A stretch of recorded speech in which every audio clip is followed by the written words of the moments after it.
Բարև ձեզ հարգելի հայրենակիցներ, ես Մարատ Հակոբյանն եմ Կիևից։ Այսօր Ուկրաինա Ռուսաստանի լայնածավալ ներխուժման 1358-րդ օրն է, կարևոր լուրեր ունենք ձեզ համար, ռազմաճակատում հաղթանակների բացակայությունը ստիպում է ռուսական քարոզչությանը ավելի շատ ստել, ռուսները տարածում են արհեստական բանականության վրա հիմնված կեղծիք Պոկրովսկից ուկրաինական զորքերի իբր դուրսբերման մասին, պատերազմը վերջնականապես մտել է մի նոր փուլ, այլ ձևաչափ, քանդակար գարնանային ամառային շրջանում, մի կողմից նոր բան չկա, նման իրավիճակ մենք տեսել էինք 22 թվականի աշնանը եւ ձմռանը, սակայն նոր պայմաններում էներգետիկ պատերազմ վարում է ոչ միայն Ռուսաստանը, այլև Ուկրաինան, մեկ էլ ռուսական ստերի քանակն է 10 անգամ ավելացել։ Chatham House վերլուծական կենտրոնը եզրակացնում է, որ Ուկրաինան բարձրացրել է Պուտինի համար պատերազմի գինը, աշնանը Մոսկվան անցել է Ուկրաինայի նկատմամբ էներգետիկ ահաբեկչության մարտավարության, սակայն բախվել է համաչափ պատասխանի։ Միևնույն ժամանակ Պուտինը Ռուսաստանի տնտեսությունը մցրել է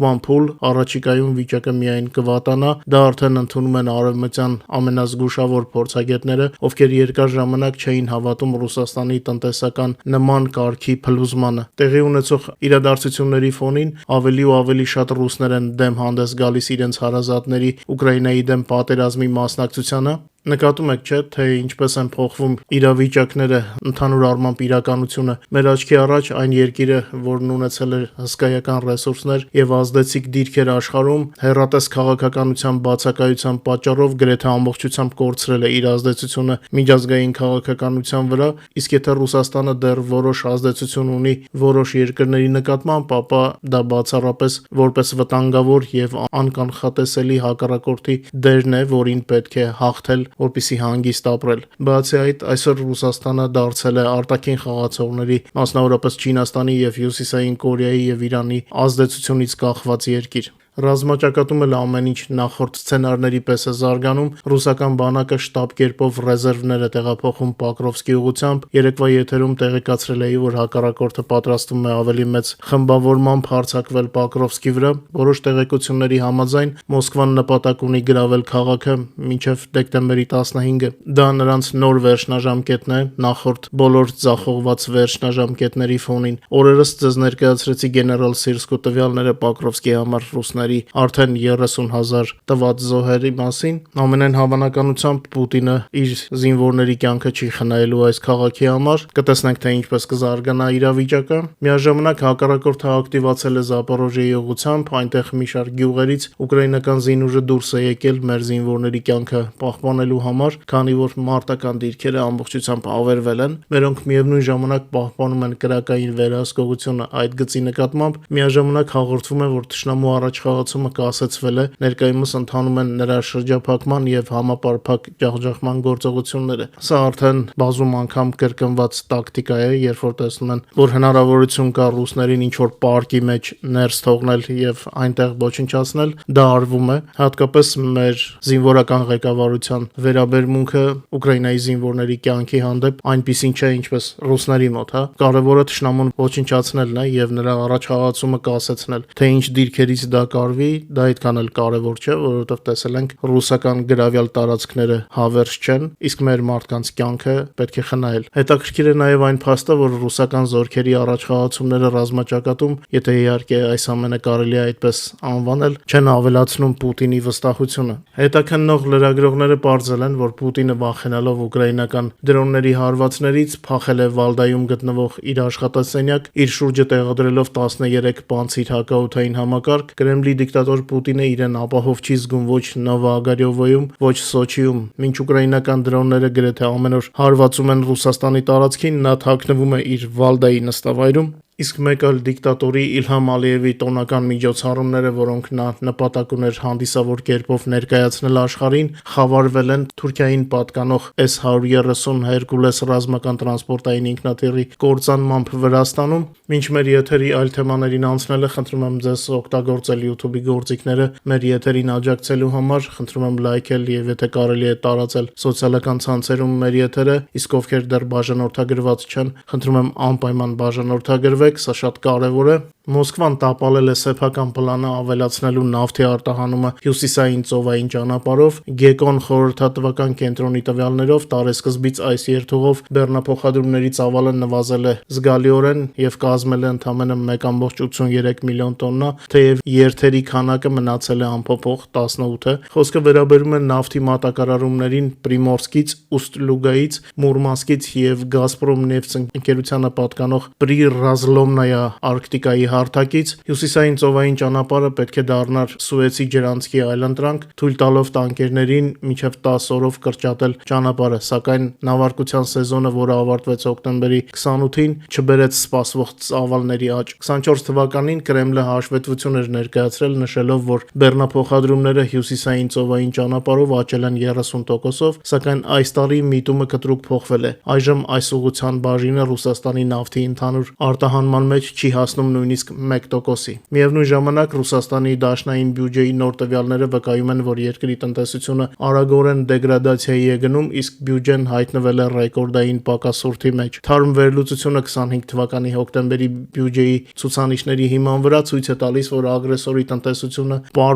սպառվում է եւ արդեն մտել է անկման փուլ։ 10 ամիսների արդյունքներով Ռուսաստանի բյուջեի պակասուրդը հասել է 4.2 տրիլիոն ռուբլու, 1 տարի առաջ նույն ժամանակահատվածում գրանցվել էր նույնիսկ մի փոքր ավելցուկ 0.1 տրիլիոնի, իսկ 24 թվականի արդյունքներով 3.8 տրիլիոնի պակասուրդ։ Արևմտյան փորձագետները նախազգուշացնում են, որ եթե տարվա վերջի միտումները կրկնվեն, Ռուսաստանի բյուջեի ընդհանուր պակասուրդը կարող է հասնել մինչև 81 տրիլիոն ռուբլու, ինչը չափազանց մեծ ցուցանիշ է։ Այս պայմաններում օրեցօր թուլացող ռուսական տնտեսությանը ծանր հարված է հասցրել Թրամփի նախաձեռնությունը, պատժամիջոցները։ Ամերիկայի նոր սահմանափակումները զգալիորեն խորացրել են տնտեսական ճգնաժամը Ռուսաստանում։ Հոկտեմբերի 22-ին նախագահ Թրամփը հայտարարեց սահմանափակումների մասին, որոնք վերաբերում են Ռոսնեֆտին, Լուկոյլին եւ դրանց 34 դուստր ձեռնարկություններին։ Դրանից հետո Հնդկաստանի 5 նավթավերամշակող գործարանները, որոնք նախկինում գնում էին Ռուսաստանի հումքի շուրջ 2/3-ը,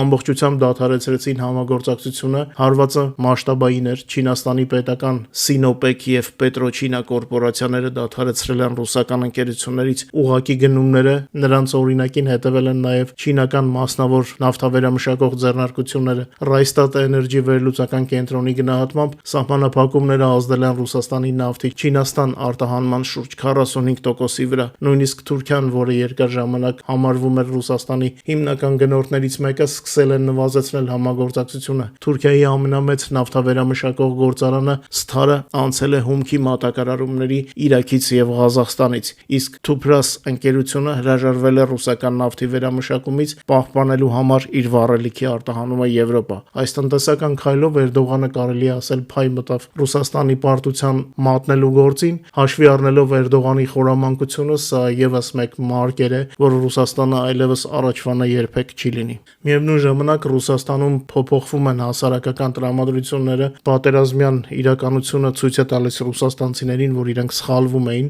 Առաջին անգամ Ռուսաստանի պատմության մեջ գրանցվել է այնպիսի քաղաքացիների մեծամասնություն, որը դեմ է պատերազմի շարունակությանը։ Լևադա կենտրոնի տվյալներով հարցվածների 55%-ը դեմ կլիներ ազգականի կողմից պայմանագիր կնքելուն եւ ռազմաճակատ գնալու որոշմանը։ Մեկ տարի առաջ այս ցուցանիշը 13% ավելի ցածր էր։ Հարցվածների միայն 30%-ն էր կողմ իրենց ազգականների մասնակցությանը պատերազմին։ Այս միտումը ցույց է տալիս, որ նույնիսկ Ռուսաստանում աճում է հոգնածությունը Ուկրաինայի դեմ ձգձգվող հանցավոր պատերազմից։ Դեռևս 23 թվականի մայիսին ռուսների կեսը 52%-ը հայտնել էր, որ կաջակցեր բարեկամի պայմանագրի կնքումը, իսկ այժմ պատկերը փոխվել է։ Մեծամասնությունը չի ցանկանում, որ պատերազմը անմիջական ազդեցություն ունենա իրենց ընտանիքների եւ ազգակիցների վրա։ Սոցիոլոգները նշում են, որ այս արդյունքը արտացոլում է Կրեմլի քարոզչության նկատմամբ ընդհանուր վստահության անկումը։ Մարդիկ ավելի հաճախ են գիտակցում պատերազմի իրական արժեքը, հազարավոր զինվորների մահը, տնտեսական անկումը, երկրի մեկուսացումը եւ մոբիլիզացիոն ճնշումը։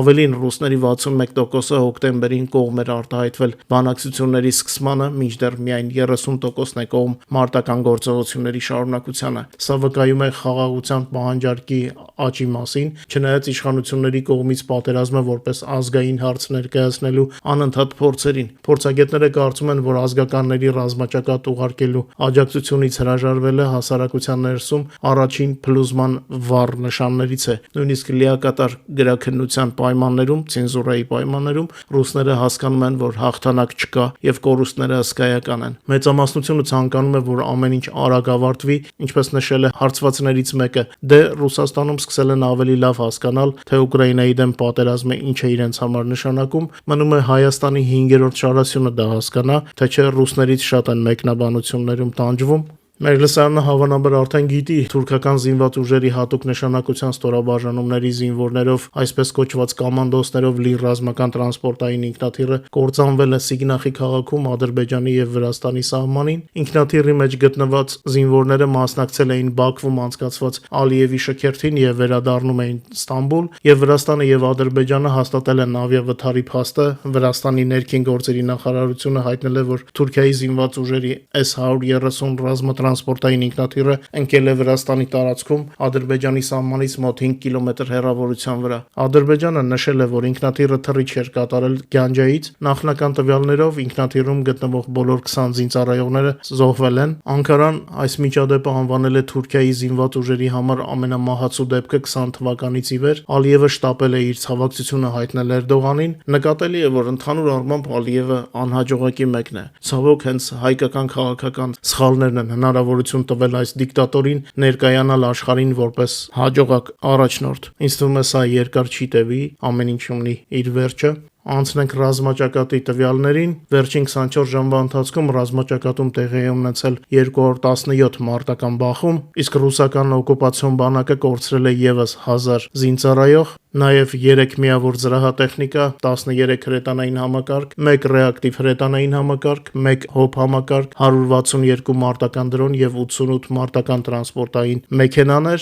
Ռուս օկուպանտների ընդհանուր կորուստները լայնածավալ պատերազմի սկզբից ի վեր կազմել են արդեն 1,154,180 զինծառայող, ռելիզը ձեր էկրաններին է։ Պոկրովսկի հատվածում Ուկրաինայի զինված ուժերը կասեցրել են ագրեսորի 76 հարձակողական գործողություն։ Վերջին 24 ժամվա ընթացքում Սևերոսլաբադսկո եւ Կուրսկի հատվածներում տեղի ունեցել 10 զինված բախում։ Մարախուղի քողի տակ ռուսական հարձակողական ուժերը փորձել էին 3 ճեղքել պաշտպանությունը Կոնստանտինովկայի ուղղությամբ, սակայն ուկրաինացի հետախուզական ուժերը ժամանակին նկատեցին թշնամուն եւ հասցրին ջախջախիչ հարվածներ։ Բոլոր կադրերը կարող եք տեսնել մեր Telegram-ում, ովքեր դեռ բաժանորդագրված չեն, բաժանորդագրվեք եւ վայելեք։ Ուկրաինայի հոբ ուժերը ոչնչացրել են Ուկրաինայի վրա Ռուսաստանի կողմից հարձակման համար օգտագործված 121 դրոններից 90-ը, գրանցվել է 31 հարձակողական դրոնների հարվածներ 19 վայրերում։ Հիմնական թիրախները Ուկրաինայի մարզային էներգետիկ օբյեկտներն էին։ Դա գիտեք, ռուսները փորձում են վարժվել էլեկտրալարերի եւ ենթակայանների դեմ պայքարում։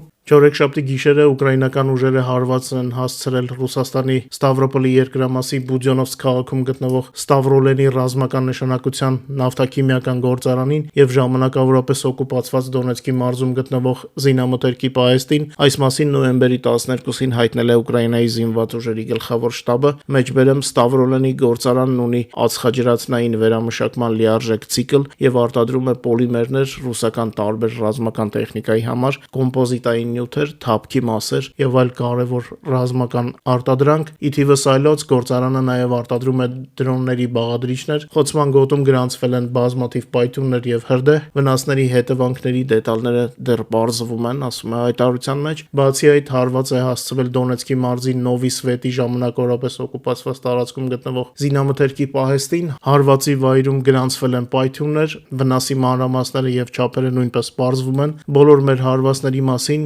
ինչպես ասացի, տեսանյութերը մենք տեղադրել ենք մեր Telegram-ում, կարող եք վայելել։ Շատ չերկարացնեմ չորեքշաբթի օրվա եթերը։ Շնորհակալ եմ, որ մեզ հետ եք։ Խնդրում եմ չմոռանալ այսօր եւս լայքել եւ տարածել մեր եթերները։ Հուսամ ավելի լավ լուրեր կունենանք արդեն վաղը։ Բարով մնաք, մինչ նոր հանդիպում։